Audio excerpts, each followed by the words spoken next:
Oh, hey there! It's Byron again with Team Fly Halo for another Motor Minute. As you can see right here, I've lost an exhaust spring, and so I'm going to be replacing that today with a KTM exhaust spring. I will provide you with a part number somewhere in the video. Look for it.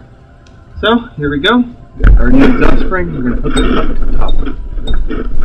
Here, got it seated in place. I've made a handy-dandy little tool out of just a little piece of safety wire and a T-handle Allen wrench. So I'm going to hook that on here now and hold the new exhaust spring in place.